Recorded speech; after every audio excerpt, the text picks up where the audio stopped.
There should be a button that says audio. There's a button. This button.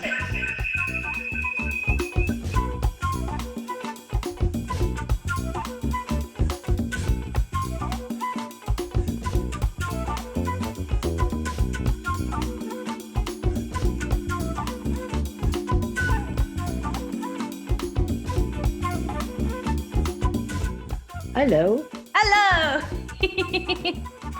How are you? I'm fine. I'm tired. Can I ask you some questions? Well, see if I can answer it. So, Mom, tell me about your Yeah. background. I start off with a Bachelor of Science in Nursing. I have worked from neonatal intensive care to public health and ending up being a gerontologist. And I also taught part-time at a college in a multi-discipline fashion. Walk me through this. You're now retired. Tell me why you have decided to volunteer at the front lines of the coronavirus, knowing that you are in the highest risk demographic. What was that decision-making process for you and Dad? That is an easy decision.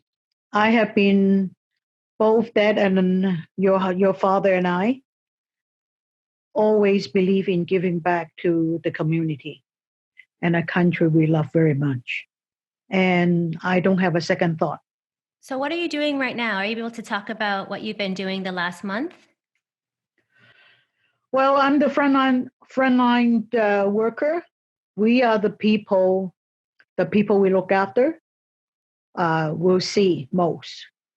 We are in the so-called hot zone.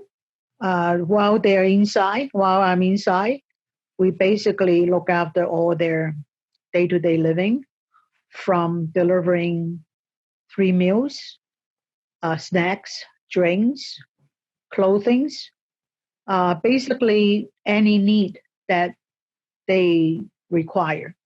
What does a normal day for you look like right now? We will make sure we will go and deliver meals. So in between, there could be medications that we need to deliver, clothing or whatever item, even lotions, from big things to small things.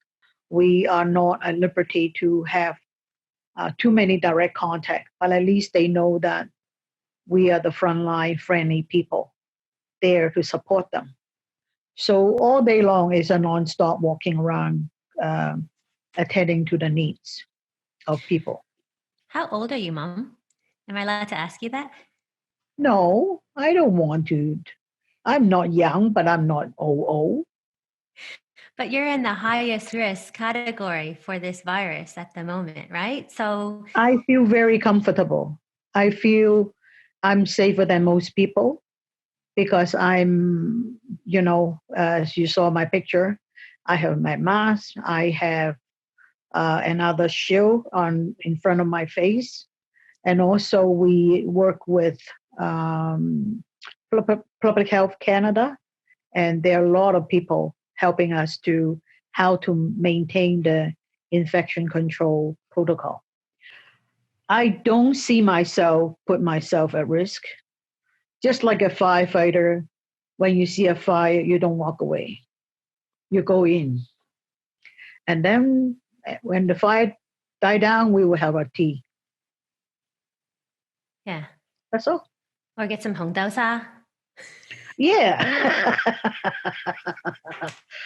How's everyone feeling inside the hot zone? So your fellow volunteers to the people who are currently quarantined, what's the general vibe? We all feel the same way. And my reward, the main reward, is that I also work with like-minded people. I never have anyone who have any concern. Those concerned will not go into the hot zone, period. People that we look after, Of course, they've gone through a difficult time, but overall, it's it's uh, it's a very good and positive environment. And then one of the things you said when you're inside the hot zone is that you have to wear that uniform. Like, how does that feel? I saw some of the photos and it looks really quite full. So, how did, Well, it is hot. Yeah, definitely it's hot, and especially when you're moving around, you sweat. So I can tell you, I never sweat so much. So I have my sauna every day. and so there's a lot of people at home right now, because this is now obviously like a global pandemic. A lot of people are feeling quite helpless in their own communities. Everyone is home. Do you have any takeaway actions that you think people should be doing at home in their communities for other people if they can't go out on deployment like you? Do you have any advice for anyone that want to help out as well? The main thing is that follow the instruction from the directive from the medical officer of health, because they would have more information than most of us. And be very careful of any misinformation or any, what you say, new formula and that kind of thing. Practice hand washing. Soap and water is your best friend. Clean the surface.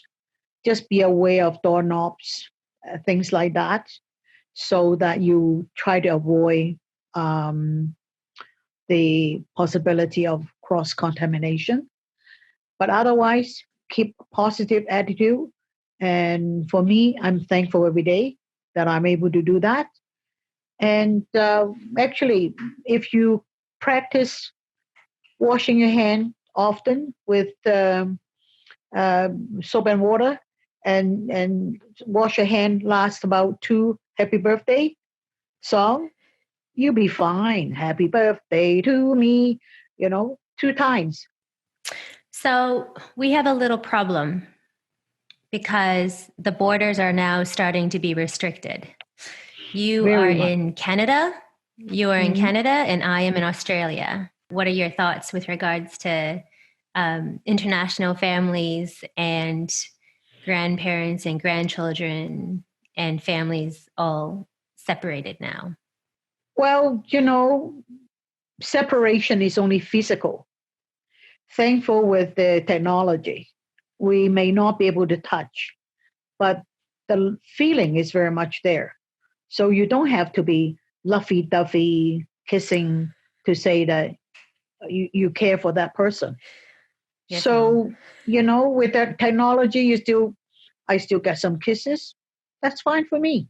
This shall pass, and we will much better from this. Nobody promised you a rose garden. If you want a rose garden, you better cultivate it yourself. And your daddy is a gardener,